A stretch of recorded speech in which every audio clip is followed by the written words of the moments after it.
Hello बच्चों, कैसे हैं बच्चों। आपका अपने YouTube चैनल चितकुट एडुकेशन में स्वागत है। बच्चों, आज हम लोग 32वां वीडियो देख रहे हैं। इसके पहले आप लोगों को मैंने 31 वीडियो चैप्टर सेकेंड जैसा कि चल रहा है वैद्युत विभव एवं धारिता के मैं 31 वीडियो आप लोगों को दे चुका हूँ। क्रम से वीडियो पढ़े हैं, प्लेलिस्ट पड़ी है YouTube में, जाके वहाँ से देखिए, एक तरफ से वीडियो देखते रहिए जिससे आपको पूरा चैप्टर समझ में आए। ये शायद 35 या 34 वीडियो तक दूसरा चैप्टर जाएगा, तो दूसरा चैप्टर भी ख़त्म हो जाएगा, फिर हम लोग तीसरा चैप्टर चालू करेंगे। ऐसे एक सुव्यवस्थित तरीके से जब हम लोग पढ़ते हैं तभी हमें लक्ष्य की प्राप्ति होती है। आज यहाँ पढ़ो, कल वहाँ पढ़ो, कोई नोट्स ना तैयार करो, तो ये सब फर्जी है और इसका कोई मतलब नहीं। तो एक क्रम से पढ़िए। तो चलिए ठीक है, आज हम लोग 32वें चैप्टर पर थोड़ी चर्चा करते हैं। अभी तक हम लोग पढ़ रहे थे 31 वीडियो तक हमने ये देखा था कि कैपेसिटर क्या होते हैं, कैपेसिटर कितने प्रकार के हैं, कैपेसिटर कैसे जोड़े जाएं, कैपेसिटर के बीच डाइलेक्ट्रिक भर दे तो क्या प्रभाव पड़ता है, इन पर हम लोगों ने खूब चर्चा करी थी। आज हमें क्या करना है कि डाइलेक्ट्रिक क्या होता है, क्वेश्चन ये हुआ गया। मतलब आज से हम डाइलेक्ट्रिक पढ़ेंगे। परावैद्युत पदार्थ क्या है, डाइलेक्ट्रिक मैटर क्या होते हैं, इस पर हम लोग चर्चा करेंगे। डाइलेक्ट्रिक परावैद्युत पदार्थ क्या है, परावैद्युत के प्रकार कितने हैं, परावैद्युत का ध्रुवण किसे कहते हैं, परावैद्युतांक किसे कहते हैं, परावैद्युत का विभिन्न राशियों पर प्रभाव क्या पड़ता है। अभी ये हेडिंग ख़त्म नहीं हुई। इसके बाद हम पढ़ेंगे परावैद्युत सामर्थ्य क्या है, भंजक बोल्टता क्या है। इसके बाद हम पढ़ेंगे मतलब भंजक बोल्टता से संबंधित कुछ सवाल देखेंगे। इसके बाद जाके हम लोग देखेंगे वन डे ग्राफ जनित, तब जाके चैप्टर ख़त्म होगा। तो आज केवल इतनी हेडिंगों पर चर्चा करनी है। इन 5 हेडिंगों पर हम लोग चर्चा करेंगे। परावैद्युत पदार्थ क्या है, तो चलिए इनको मैं जो है एक एक हेडिंग के बारे में लिखता जा रहा हूँ, समझाता जा रहा हूँ। तो चलिए ठीक है, पहले हम देख रहे हैं परावैद्युत पदार्थ क्या है, डाइलेक्ट्रिक मैटर क्या है। तो बच्चों, एक बात हम आपको बताएं कि जो पदार्थ होते हैं वो 2 प्रकार के होते हैं। एक को कहते हैं इलेक्ट्रिकल मैटर और दूसरा होता है डाइलेक्ट्रिकल मैथड। यानी जो पदार्थ है, ये पदार्थ केवल अभी इसके बारे में बता रहे हैं। पदार्थ होते 2 प्रकार के। एक होता है इलेक्ट्रिकल मैथड या मैटर, यानी वैद्युत पदार्थ, या इलेक्ट्रिक मैटर यानी वैद्युत पदार्थ या वैद्युतीय पदार्थ। इसको हम बोला करते हैं डाइलेक्ट्रिकल या डाइलेक्ट्रिक मैटर, यानी अवैद्युत पदार्थ।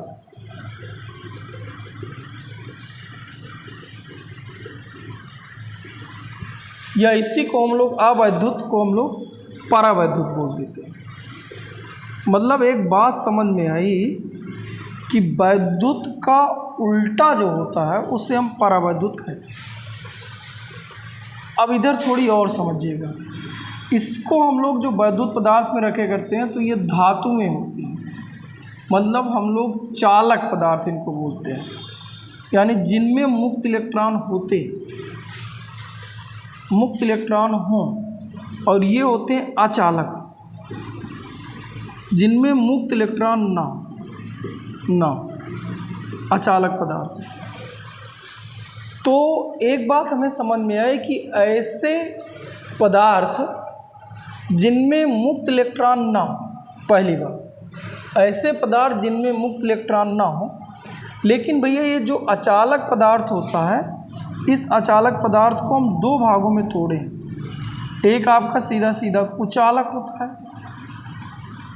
एक कुचालक हुआ करता है और एक परावैद्युत होता है। यानी एक ये जो अचालक है ये 2 प्रकार का होता है।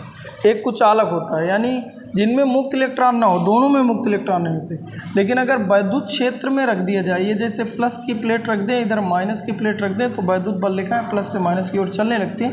तो इस क्षेत्र को हम लोग वैद्युत क्षेत्र कहते हैं। वैद्युत क्षेत्र में रख दिया जाए और किसी भी तरह का कोई आवेश प्रेरित ना हो, इसका आवेश 0 बना रहे, कोई आवेश प्रेरित ना हो तो समझ जाइए एक कुचालक है। लेकिन अगर इसमें आवेश प्रेरित हो जाए, यानी ये प्लेट आपकी माइनस की बन जाए और ये प्लेट प्लस की बन जाए, तो समझ जाइए कि जो यहाँ पर हमने रखा था अचालक पदार्थ, ये अचालक पदार्थ परावैद्युत टाइप का है। यानी ऐसे पदार्थ जिनमें मुक्त इलेक्ट्रॉन ना हो लेकिन इन्हें वैद्युत क्षेत्र में रखने दो, इनमें मुक्त इलेक्ट्रॉन ना हो तो मुक्त इलेक्ट्रॉन में ये दोनों की बात हो जाएगी, लेकिन हमें इसकी डिफिनीशन देना है। तो हम और आगे एक शर्त लगा रहे हैं कि लेकिन इन्हें वैद्युत क्षेत्र में रखने पर प्रेरित आवेश उत्पन्न करते हैं या उत्पन्न करें ऐसे पदार्थों को या ऐसे अचालक पदार्थों को परावैद्युत पदार्थ कहते हैं। बात समझ में आई होगी। चलिए ठीक है, मैं इधर लिखे दे रहा हूँ वीडियो रोक के।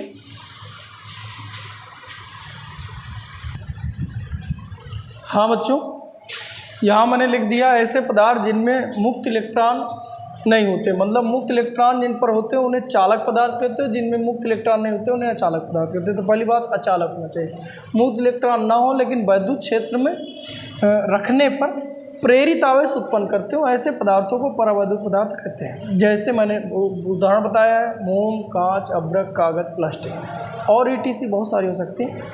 अब दूसरी हेडिंग थी परावैद्युत के प्रकार। तो परावैद्युत बेटा दो प्रकार के होते हैं, एक पोलर डाइलेक्ट्रिक होता है और एक नॉन पोलर डाइलेक्ट्रिक होता है।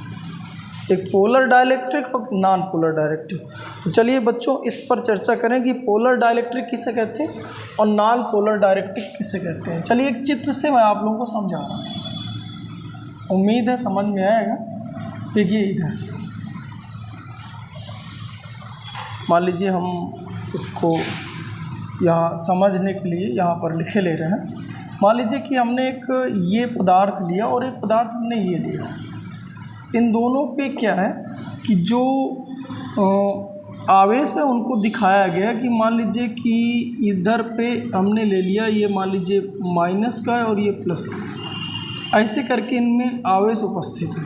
जैसे यहाँ पर ऐसे कर लिए जाए, ये माइनस का है, प्लस का है, ये ऐसे कुछ भी ऐसे हो सकते हैं, लेकिन इनका एक सिरा धन आवेशित और दूसरा सिरा ऋण आवेशित होगा। इनकी पोजीशन कुछ भी हो सकती है, एक सिरा धन आवेशित और दूसरा सिरा ऋण आवेशित। एक पोजीशन ऐसे मिलती है, जैसे हम लोग लिख सकते हैं NaCl। इसमें अगर हम लोग तोड़ें तो Na प्लस का होता है और Cl माइनस का, उसकी पोजीशन हमने यहाँ पर दिखाया। अब यहाँ पर अगर हम लोग देखें तो जैसे O2, जैसे हम लिख दें CO2, जैसे H2 जो सहसंयोजक बंध से बंधे, तो इसमें क्या हुआ करता है कि इसमें कुछ ऐसे करके बिना प्लस माइनस, प्लस माइनस, इसमें कोई सिरे नहीं होते। इनको हम कह दें कि एक ऋण आवेशित है, दूसरा धन आवेशित है, तो ये कहलाते अध्रुवी, जिनमें कोई ध्रुव ना हो और जिन पर ध्रुव हो। तो इस चित्र से हम एक उदाहरण भी मैंने यहाँ पर समझाया, जैसे O2 और ये O ऐसे सहसंयोजक बंध से जुड़ा होता है। जैसे कार्बन डाइऑक्साइड तो C, ये O, क्यों बेटा ऐसे होता ना, दो की ज़रूरत होती है। कार्बन की लास्ट कक्षा में 4 होते हैं, लास्ट कक्षा में 8 इलेक्ट्रॉन चाहिए तो उसे 4 चाहिए। इनकी लास्ट कक्षा में जो 6 होता है तो 2 इन्हें चाहिए, तो उन्होंने करा क्या, 2 दिया और 2 लिया, तो यहाँ से सहसंयोजक बंध से जुड़े होते हैं। तो यहाँ पर आपका कुछ इस तरह की पोजीशन दर्शाएंगे। लेकिन आप इधर पे देखो तो इनका भी नेट आवेश शून्य, इनका भी सदैव नेट आवेश शून्य होगा, और यहाँ पर भी देखा जाए तो इनका भी नेट आवेश सदैव शून्य होता है। लेकिन यहाँ पर जो टाउ होता है यानी वैद्युत द्विध्रुव आघूर्ण होता है वो कभी शून्य नहीं होता। लेकिन यहाँ जो टाउ होता है यानी वैद्युत द्विध्रुव आघूर्ण जो होता है वो टाउ का मान यहाँ शून्य होता है। एक अंतर तो ये है, आप यहाँ से डिफिनीशन बना सकते हो। दूसरा आप ऐसा भी कह सकते हो, जिनके मतलब हम लोग ऐसे कहें कि ऐसे पदार्थ जिनमें जो है जो प्रेरित आवेश है यानी धन आवेश और ऋण आवेश है, ये इनके जो केंद्र है वो संपाती ना हो, अलग अलग हो। इसका केंद्र अलग है, प्लस का केंद्र यहाँ बीच में है कहीं, माइनस का केंद्र यहाँ है कहीं, तो अलग अलग है। तो ध्रुवीय पदार्थ कहलाएंगे। इसमें आप देखिए प्लस का भी सेंटर यही है, माइनस का भी सेंटर उसी पर है। तो इन दोनों के धन आवेश और ऋण आवेश के जो केंद्र हैं वो समानुपाती हैं, एक ही पॉइंट पर है। तो ऐसे पदार्थों को अध्रुवीय पदार्थ, या ऐसा बोल लीजिए कि ऐसे पदार्थ जिनका नेट आवेश शून्य होता है तथा बल आघूर्ण भी, अणुओं के बीच लगने वाला बल आघूर्ण भी शून्य होता है, ऐसे परावैद्युत पदार्थ को अध्रुवीय पदार्थ कहते हैं या अध्रुवीय परावैद्युत पदार्थ कहते हैं। या ऐसे पदार्थ या ऐसे परावैद्युत पदार्थ जिनका नेट आवेश तो शून्य होता है लेकिन इन पर लगने वाला बल आघूर्ण का मान शून्य नहीं होता। यानी अगर हम लोग बल आघूर्ण की बात करें तो कुल मिला के P की बात कर लें, P डज नॉट इक्वल 0, क्योंकि आपको P अगर बताया गया हो तो परिमाण में समान और प्रकृति में विपरीत दो आवेशों को अल्प दूरी पर रखने पर बना निकाय वैद्युत द्विध्रुव कहलाता है, वैद्युत द्विध्रुव आघूर्ण कहलाता है। P बराबर सूत्र होता है Q गुणे D, इनके बीच की दूरी होती है। तो इनके बीच की दूरी कुछ ना कुछ रहेगी, इनका चार्ज Q है, तो इनमें से किसी एक आवेश के परिमाण व दोनों आवेशों के बीच की दूरी के गुणन को वैद्युत द्विध्रुव आघूर्ण कहते हैं। तो यहाँ P आपका शून्य नहीं होना चाहिए, यहाँ P शून्य होता है, तो इनमें से किसी एक को बोल लिया जाए, इसको मिटा दो, इसी को बोल लीजिए, ये बोल लिया जाए। तो P यहाँ पर शून्य होता है और यहाँ पर P शून्य नहीं होता, इनके बीच गैप होगा तो D बना होगा, D बना होगा तो P शून्य नहीं होगा, यहाँ गैप ही नहीं है, दोनों के सेंटर एक ही पॉइंट पर हैं, तो D 0 है तो D 0 है, तो यहाँ रखोगे तो पूरा P 0 हो जाए। ऐसे करके इनके अंतर निकाल लेते हैं। तो चलिए ठीक है, इनकी डिफिनीशन मैं इधर लिखे दे रहा हूँ।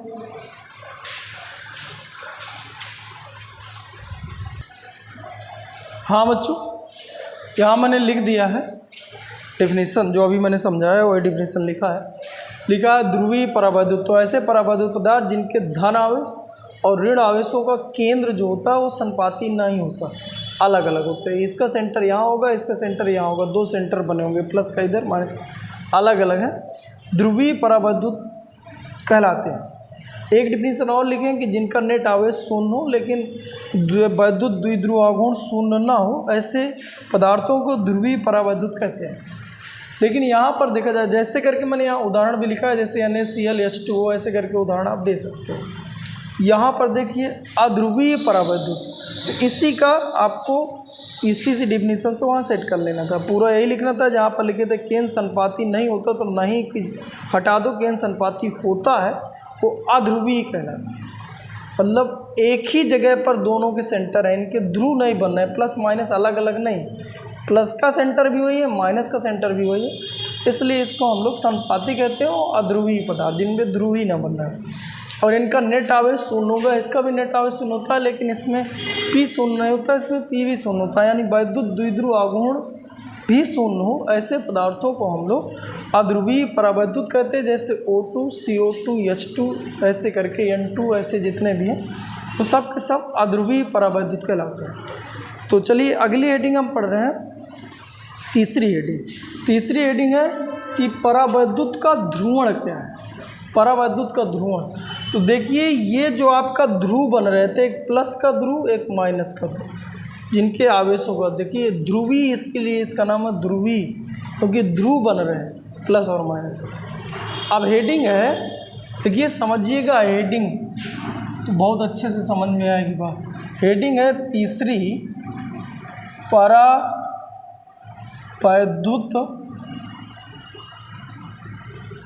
का ध्रुवण,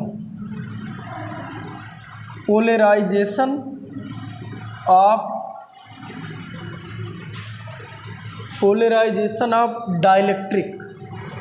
तो परावैद्युत का ध्रुवण, तो यहाँ तो ध्रुव है प्लस माइनस, ध्रुव इसमें नहीं है, तो यानी परावैद्युत का जो ध्रुवण होगा वो ध्रुवीय पदार्थ के लिए नहीं होता, अध्रुवीय पदार्थों के लिए ध्रुव बनाया जाए।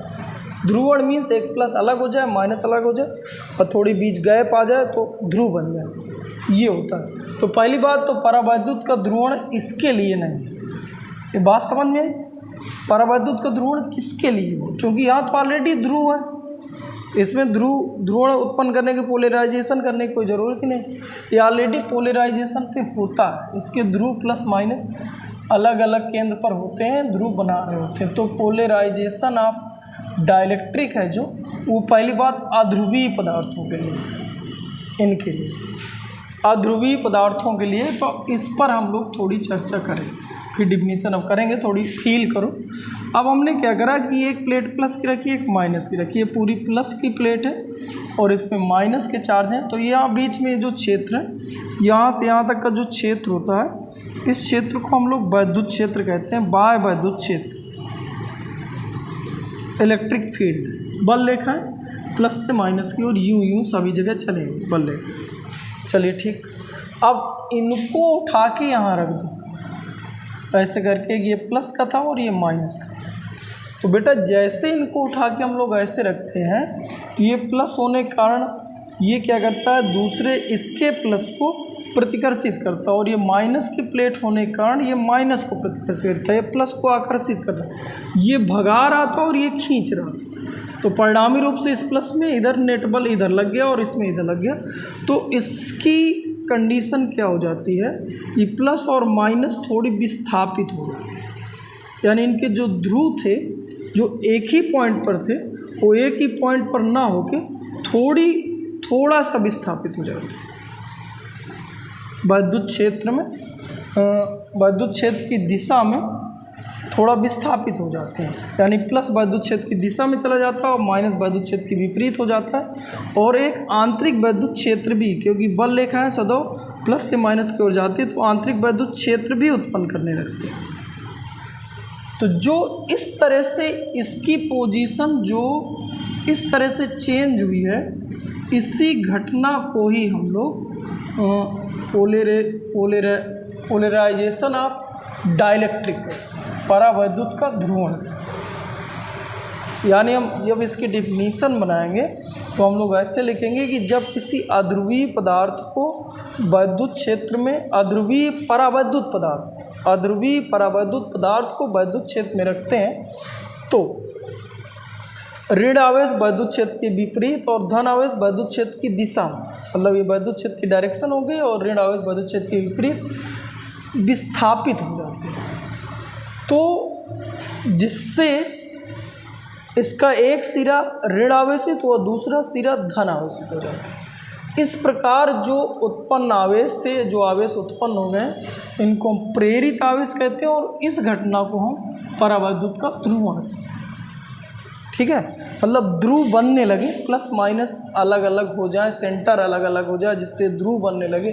कुल मिला के जो P शून्य था, P शून्य अब ना हो, तो यानी अध्रुवित को ध्रुवित में बदलने की जो घटना होती है उसे परावैद्युत का ध्रुवण कहते हैं। सीधा आप ये भी बोल सकते हो, किसी आप अध्रुवीय पदार्थ को ध्रुवित पदार्थ में, ये अब ये ध्रुवित बन गए ना, इससे अब ये बन जाएगा ध्रुवित हो गए, तो ये जो बदलने की जो घटना है इसे परावैद्युत का ध्रुवण कहते हैं। ठीक है, चलिए ठीक है, डिफिनीशन लिख ले रहे हैं नीचे। हाँ बच्चों, यहाँ मैंने लिख दिया, जब किसी अध्रुवीय परावैद्युत पदार्थ को वैद्युत क्षेत्र में रखते हैं तो इसका जो प्लस माइनस का जो सेंटर एक ही था, प्लस माइनस का सेंटर अलग अलग हो जाता है, इसे परावैद्युत का ध्रुवण कहते हैं। कुल मिला के ऐसा बोल सकते हैं कि अध्रुवीय पदार्थ को ध्रुवित पदार्थ में बदलने की घटना को परावैद्युत का ध्रुवण कहते हैं।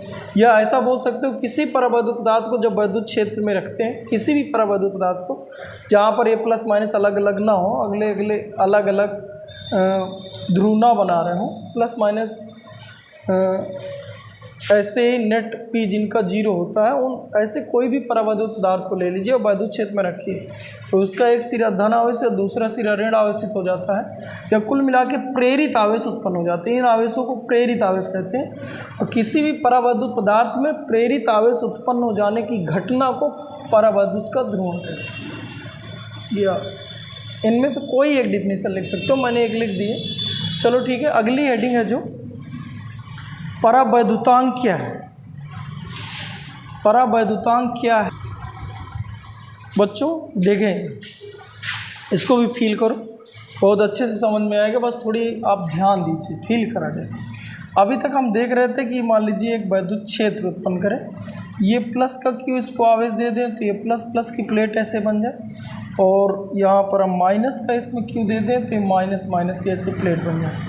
तो क्या होता है बेटा, इनके बीच एक इलेक्ट्रिक फील्ड तैयार हो जाती है।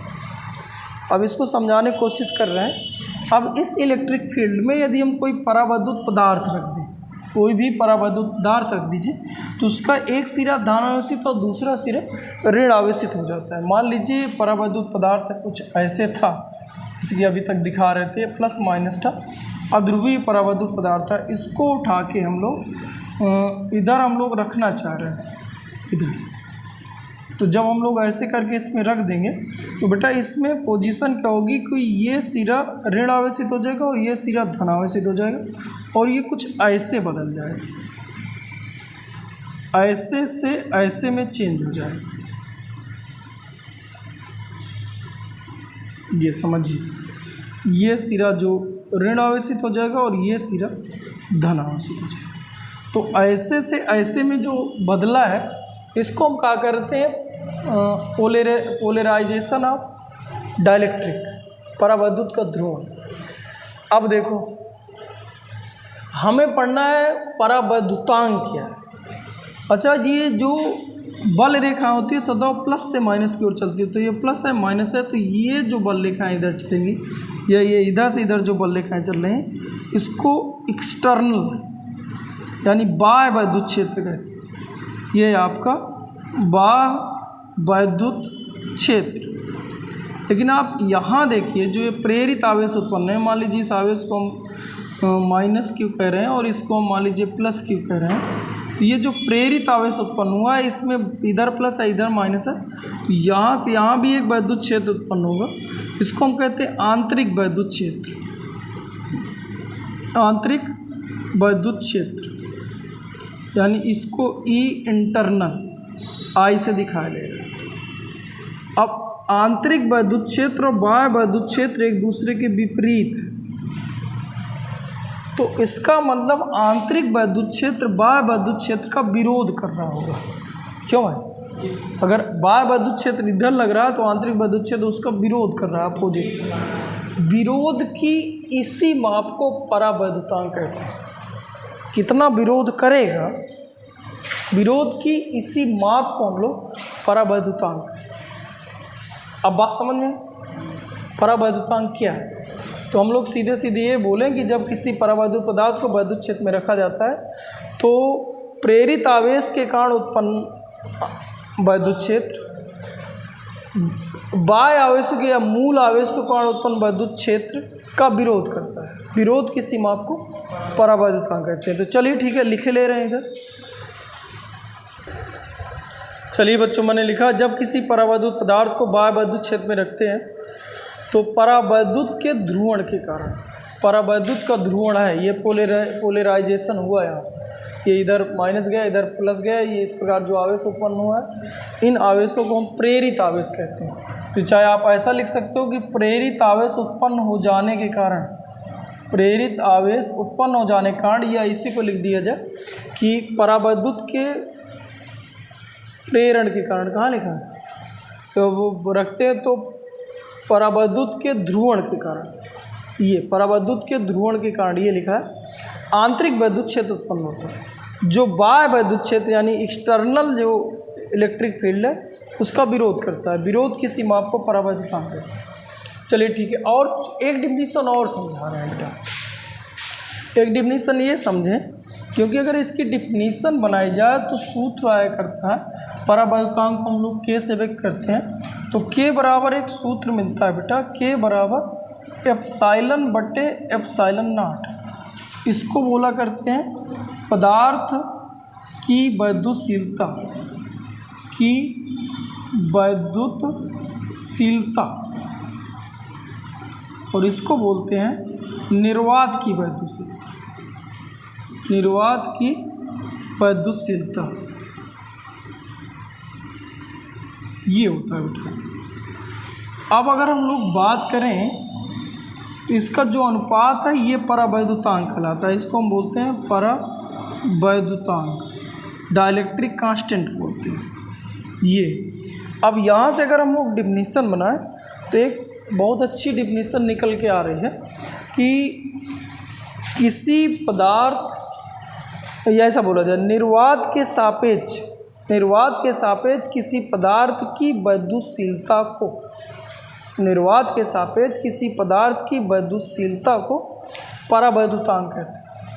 अब जब भी निर्वात के सापेक्ष हम लोग तुलना कर रहे हैं, इसीलिए इस परावैद्युतांक का एक नाम और रख दिया जाता है, निरपेक्ष या आपेक्षिक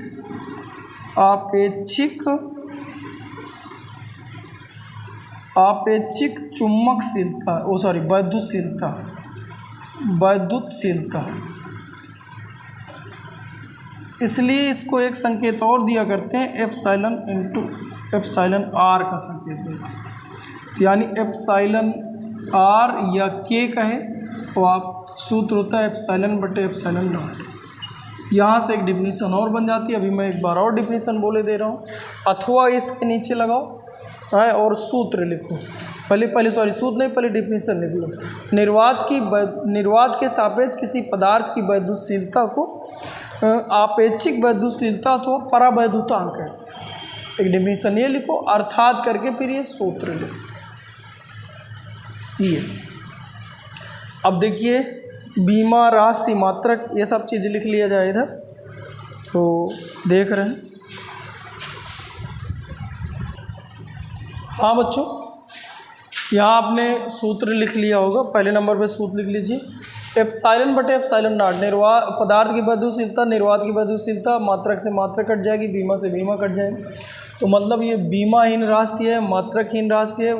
परावैद्युत पदार्थ तथा परावैद्युतांक, कुछ यहाँ परावैद्युत पदार्थ रखे हैं जिनके परावैद्युतांक वायु अथवा निर्वात का 1 होता है, मिट्टी का तेल 2 हुआ, मोम 2.5 हुआ, 1.5, अंबर हो गया या एबोनाइट हो गया 2.8, कांच 5.1, पानी 81 हो गए। और नोट करके हम एक चीज़ और लिख लें, नोट करके कि के का मान सदैव 1 से अधिक होता है। के का मान सदैव 1 से अधिक होता है।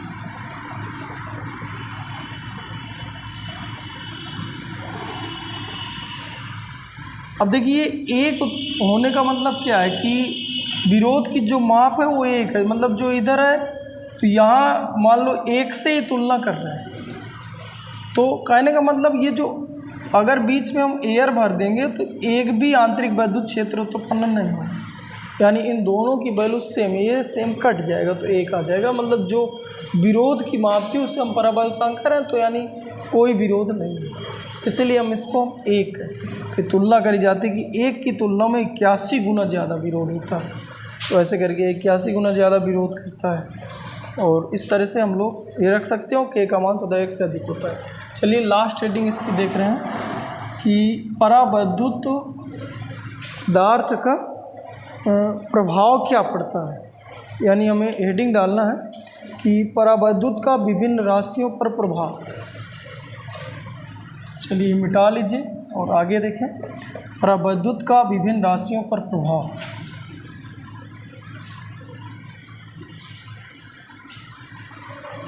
परावैद्युत का विभिन्न राशियों पर प्रभाव। विभिन्न राशियों पर प्रभाव देखिए। अब देखिए यहाँ पर हम लोग समझें, बहुत ही अच्छा है, एक एक चीज़ देखते जाएं। यहाँ पर हम लोग देख रहे हैं कि भौतिक राशियाँ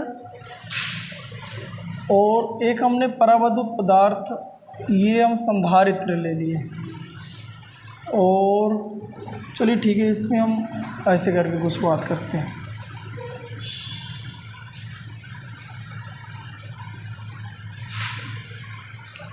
एक मिनट, चलिए बच्चों ये लास्ट हेडिंग और दिखा जाए। यहाँ हम बार बार टेबल गलत हो रही थी तो हमने ये 1 मिनट पे ये बना लिया। भौतिक राशि संधारित्र की प्लेटों पर वायु में धारिता क्या होगी, आवेश क्या होंगे, विभव क्या होगा, वैद्युत क्षेत्र क्या होगी, ऊर्जा क्या होगी, वैद्युत बल क्या होगा। अभी एक और देखना है, वैद्युत बल। तो परावैद्युत पदार्थ भरना है, इसी का प्रभाव देखना है जब बैटरी हटा दी गई। परावैद्युत पदार्थ भरना है जब बैटरी जुड़ी है। अब देखिए धारिता, वायु में धारिता हुआ करती है यदि प्लेटों के बीच संधारित्र की प्लेटों के बीच एयर हो। तो जो धारिता का सूत्र होता है A epsilon not upon D होता है। अब यहाँ पर देखा जाए तो जब हम परावैद्युत पदार्थ भर देते हैं तो चाहे बैटरी जुड़ी हो या हटा दी जाए, क्योंकि जो धारिता है वो आवेश पर डिपेंड नहीं करता, क्योंकि आवेश धारिता जो होती है C बराबर Q/V होती है, और जो धारिता है ना Q पर डिपेंड करती ना V पर। ये अगर कम ज़्यादा करेंगे तो V भी उसी अनुपात में कम ज़्यादा होता है और धारिता पर कोई प्रभाव नहीं पड़ता। जैसे आपको बताया गया R बराबर V/I।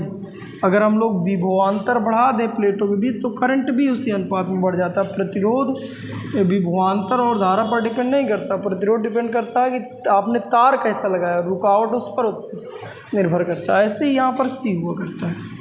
तो मेरे कहने का मतलब ये था कि चाहे बैटरी जुड़ी हो चाहे हटा दी जाए, अगर हम परावैद्युत पदार्थ भर देंगे प्लेटों के बीच यदि हम परावैद्युत पदार्थ भर दें जिसका परावैद्युतांक K है, तो अब जो धारिता होगी वो KA epsilon not upon D हो जाएगी। मेरे कहने का मतलब अब जो धारिता होगी इसको नॉट से दिखा लें तो अब जो C होगा तो K इंटू C नॉट हो जाएगा, यानी अब जो धारिता होगी इसकी अपेक्षा K गुना बढ़ जाएगा। इस पर अगर हम लोग देखें तो परावैद्युत पदार्थ बनने पर अब यहाँ पर भी परावैद्युत पदार्थ भर देना है, लेकिन यहाँ जो है बैटरी हटा दी गई थी, यहाँ पर बैटरी जुड़ी हुई है, अभी बैटरी जुड़ी हुई है और फिर कंडीशन कर रहे हैं और यहाँ परावैद्युत पदार्थ भरते जा रहे हैं और फिर इसके बाद देख रहे हैं तो अभी भी धारिता K epsilon not upon D होती है और धारिता जो होती है निर्वात की अपेक्षा K गुना बढ़ जाती है। मेरे कहने का मतलब ये था अपने घर में एक इन्वर्टर की बैटरी रखी हुई है और जो इन्वर्टर जहाँ स्रोत से जुड़ा हुआ है वो जुड़ा रहे और हम बैटरी में पानी डालें। बैटरी वाला जो पानी होता है वो परावैद्युतांक का काम कर रहा है और स्रोत से जुड़ी है डाल रहे हैं, मतलब स्विच समान है, करंट भी आ रहा है और डाल रहे हैं। तो उस समय पर धारिता पर ना तो हम हटा देते तो भी धारिता पर कोई प्रभाव नहीं पड़ना, अगर स्रोत से जुड़ी रहती तो भी धारिता पर कोई, दोनों स्थिति में धारिता K गुना बढ़ जाती। तो ये पहली शर्त थी धारिता का प्रभाव। तो आप धारिता पर ये लिख सकते हैं और लिख लीजिए, क्योंकि मैं एक एक मिटाता जाऊंगा, आप समझते जाइए। तो लिखो बेटा तुरंत। दूसरा देखिए आवेश, पहला हम धारिता समझे, दूसरा आवेश देखिए। लास्ट में इसमें मैं शार्ट में एक टेबल बनाऊंगा, लेकिन ये तुम्हें डिटेल से तैयार करना है। अब हम लोग आवेश की चर्चा करेंगे। अब आवेश कैसे निर्भर करेगा इस पर चर्चा कर रहे हैं। तो देखिए बेटा इधर देखते हैं। अब देखिए आवेश, मान लीजिए इस स्थिति में Q आवेश है, इसके अंदर जो आवेश रह सकते हैं टोटल आवेश Q, यानी Q आवेश देकर इसको आवेशित करें Q। अब क्या होता है कि जब बैटरी हटा दी जाती है, यानी बैटरी हटा देने का मतलब ये केवल अकेला बचा, स्रोत से नहीं जुड़ा। तो मैं जहाँ तुम्हें बताया था चार्ज कांस्टेंट मेथड एक जगह बताया था, ऐसे करके यदि हम प्लेटें जोड़ दें और मान लीजिए ऐसे ऐसे करके प्लेटें जुड़ी हैं और एक बैटरी यहाँ पर लगी है, हाँ चार्ज कन्वर्जेशन मेथड। क्यों? तो या इतने से इन प्लेटों पर आवेश क्या होता है, कांस्टेंट होता है, क्योंकि इनका संबंध स्रोत से नहीं होता। स्रोत मतलब बैटरी, और बैटरी हटा दिए हो तो मतलब इसको हम आइसोलेटेड कहें, आइसोलेटेड विलगित निकाय कहें, और विलगित निकाय का आवेश सदैव संरक्षित रहता है। इसका मतलब ये हुआ कि जब बैटरी हटी रहेगी और परावैद्युत पदार्थ भर दिया जाए, बट बैटरी हटी रहने का मतलब स्रोत हटाओ। जैसे अपने घर में एक बैटरी है तो उसको नहीं, बैटरी यहाँ बैटरी कहने का मतलब जहाँ से आपने उसको करंट दे रखे हो, इन्वर्टर ऑन है, अब आप पानी डाल रहे हो, लेकिन इस बार हमने इन्वर्टर को यहाँ बंद करके रखा है, इन्वर्टर अलग कर दिए, बैटरी अलग कर दी, अब पानी डालना है। तो उस समय पे क्या होगा कि उसके अंदर जितने आवेश प्रेजेंट में थे वही पूरे पानी वानी सभी में फैल जाएंगे। आवेश ना तो बाहर से आ पाएंगे ना बाहर जा पाएंगे, क्योंकि कोई संबंध ही नहीं यार, आइसोलेटेड है। तो आवेश अगर पहले क्यू थे तो अभी भी कितने होंगे, क्यू, यानी आवेश यहाँ पर कांस्टेंट रहता है इस कंडीशन में। अब देखिए यहाँ पर बात करी जाए, अब आप सोचो कि परावैद्युत पदार्थ भर रहे हैं और बैटरी से जुड़ा भी है, मतलब हम पानी डाल रहे हैं और बैटरी जो है, मतलब ये जो परावैद्युत पदार्थ है डाल रहे थे और ये बैटरी से जुड़ा हुआ है, मतलब एक स्रोत से जुड़ा हुआ है। उस समय पर यदि हम लोग डालें तो इसके जो आवेश होते हैं वो के गुना बढ़ जाते हैं, यानी अब जो आवेश होंगे अगर इसको हम नाट से प्रदर्शित करें तो अभी भी वही है, कांस्टेंट होंगे, मतलब क्यू नाट ही बने रहेंगे। लेकिन अब जो होगा वो क्यू नाट का के गुना बढ़ जाता है, के गुना बढ़ जाता है, क्योंकि जितना परावैद्युतांक होगा और आप पानी डाल रहे हो और वो चार्ज होने के लिए स्रोत से जुड़ी हुई है तो उतना करंट उसमें और पहुंचता जाएगा, आवेश उतने और पहुंचते जाएंगे। तो इस तरह से ये आइसोलेटेड है, यहाँ आवेश बढ़ जाते हैं। चलिए ठीक है, अब तीसरी बात विभव पर चर्चा करते हैं। मान लीजिए पहले विभव हम वी नाट मान रहे हैं, अब जो विभव होगा, देखिए अब जो विभव होगा वो विभव V बराबर वी नाट बाई के हो जाता है, के गुना घट जाता है। क्योंकि हमने पढ़ा था कि यदि कोई आवेश वायु अथवा निर्वात पर रखा हो तो सूत्र होता है 1/4 पाई एप्सिलॉन नॉट और Q/R। लेकिन अगर आवेश किसी माध्यम पर रखा हो तो उस समय पर सूत्र होता है 1/4 पाई एप्सिलॉन नॉट इंटू के Q/R, ये होता है। तो ये जो के है परावैद्युतांक है, अगर हम इतने से तुलना करें वी नाट, यहाँ पर वी नाट का मान हो जाता 1/4 पाई एप्सिलॉन नॉट Q/R, ऐसा लिख सकते हो। तो ये वी नाट बटे के बन रहा है, इसका मतलब हम लोग लिख सकते हैं यहाँ पर कि अब जो विभव होगा, अगर यहाँ विभव वी नाट था तो अब जो विभव होगा वो वी नाट बटे के हो जाएगा, मतलब विभव घट जाएगा। अब विभव घट जाएगा, लेकिन यहाँ पर आप देखो जब इसका संबंध बाय बैटरी से होता है, बाय स्रोत से होता है, बैटरी जुड़ी रहती है, तो उस समय पर विभव कांस्टेंट बना रहता है। मान लीजिए 10 वोल्ट है तो चाहे जितना इसमें डाइलेक्ट्रिक भर दो, इनके सिरों पर 10 वोल्ट बना ही रहेगा, मतलब उस समय पर विभव कांस्टेंट होता है। एक बात समझ में आ गई, अगर बैटरी हटी है तो आवेश कांस्टेंट होते हैं, अगर बैटरी जुड़ी है तो विभव कांस्टेंट। चलिए ठीक, वैद्युत क्षेत्र मान लीजिए पहले यहाँ ई नाट है, प्लेटों के बीच जो वैद्युत क्षेत्र है वो ई नाट है। अब यहाँ पर जो होता है वहाँ वैद्युत, चूँकि ये घटा है तो यहाँ पर वैद्युत क्षेत्र भी वी नाट बटे के हो जाएगा। लेकिन अगर यहाँ पर आप देखो तो V बराबर सूत्र हम लोगों को पता है, V बराबर सूत्र होता है E इंटू डी, ये सूत्र होता है बेटा प्लेटों के बीच E इंटू डी।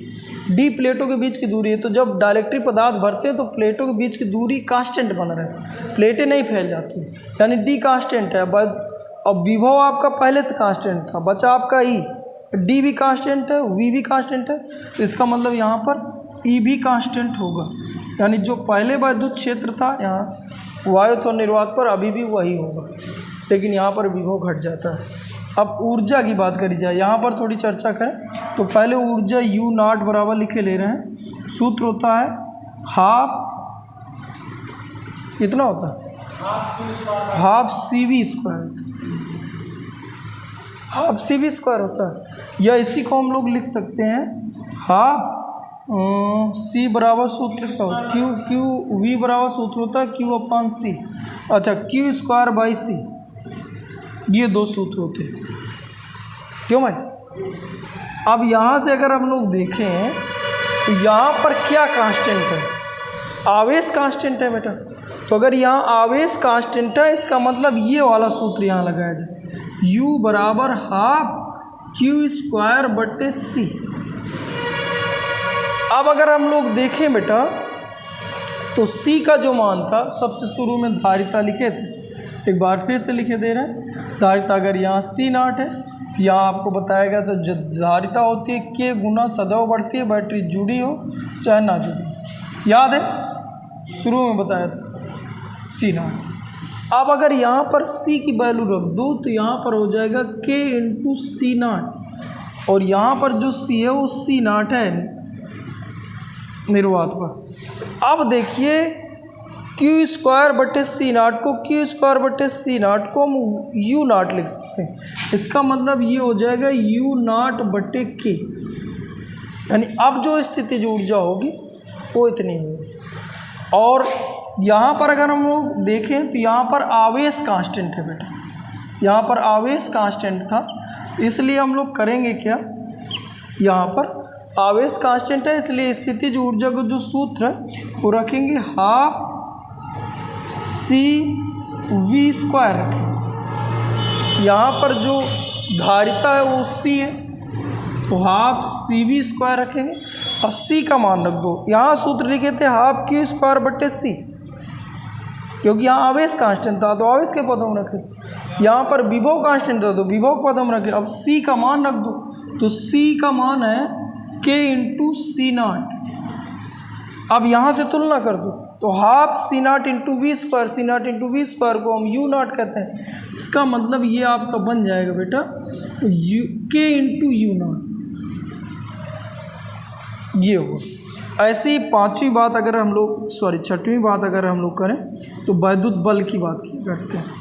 वैद्युत बल, तो वैद्युत बल की यदि हम लोग चर्चा करें तो वैद्युत बल का सूत्र एफ नाट बराबर हाफ क्यू नाट इंटू ई नाट कर लिया जाए, ये हो।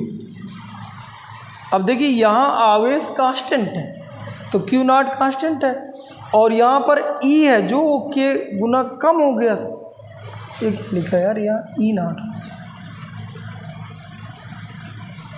यहाँ पर के तो जो यफ होगा वो भी यफ जो है के गुना घट गया होगा, नहीं बात समझिए, के गुना घट गया होगा।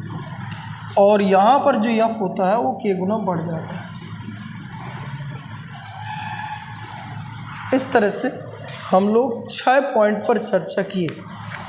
अब कहाँ घटा कहाँ बढ़ा इस पर आप एक बार और देख लीजिए।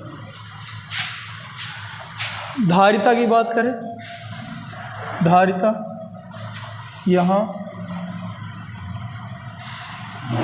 ये धारिता की बात है, ठीक, ये आवेश की बात है, ये विभव की बात है,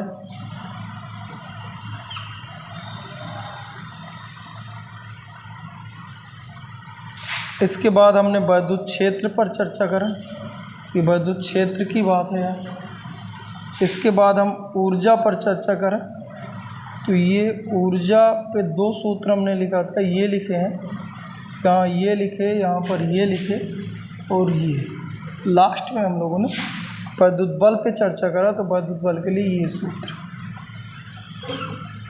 ये ऐसे करके। अब अगर हम लोग धारिता पे बात करें तो धारिता के लिए आपका सूत्र अगर हम निर्वात पर सी नाट मान लें तो धारिता दोनों कंडीशन पर बढ़ती है, यानी हमें ये समझना है धारिता दोनों कंडीशन पर बढ़ती है, यहाँ पर भी बढ़ेगी और यहाँ पर भी बढ़ेगी, यहाँ पर बढ़ेगी यहाँ पर भी बढ़ेगी। ये संकेत बना रहे हैं बेटा, बैटरी हटा दी जाए तो भी परावैद्युत पदार्थ बनने से धारिता बढ़ती है, बैटरी जुड़ी रहे तब भी बढ़ती है। यहाँ पर आवेश की बात करें तो यहाँ आवेश कांस्टेंट होता है, ना घटता है ना बढ़ता है, बराबर रहता है। यहाँ पर आवेश बढ़ जाता है। अगर यहाँ पर बात करें तो विभव घटता है और जबकि यहाँ विभव बराबर रहता है। यहाँ पर देखें तो वैद्युत क्षेत्र घटता है लेकिन यहाँ वैद्युत क्षेत्र बराबर रहता है। यहाँ पर देखें तो जो ऊर्जा होती है वो घटती है लेकिन यहाँ पर ऊर्जा बढ़ती है। अगर बल की बात करें तो यहाँ बल घटता है और यहाँ बल बढ़ता है। अब इस पे अगर हम लोग रट लें, सब चीज़ें घट रही हैं कि एक चीज़ बढ़ रही धारिता और आवेश कांस्टेंट, बाकी कुछ भी पूछा जाए बैटरी हटी है तो घटेगा, लेकिन अगर बैटरी जुड़ी है तो धारिता तो दोनों कंडीशन में बढ़नी थी, आवेश भी बढ़ता है। यहाँ कोई चीज़ घटती नहीं, भले ही वो कांस्टेंट हो जाए, देखिए सब बढ़े, यहाँ सब घट रही हैं, केवल 2 को छोड़, ठीक है। इस तरह से आप ये तैयार करो, ये तुम्हारे ऊपर डिपेंड करता है। तो चलिए ठीक है बच्चों, आज हम इस वीडियो पर यहीं तक चर्चा करेंगे। थैंक यू बच्चों, थैंक यू।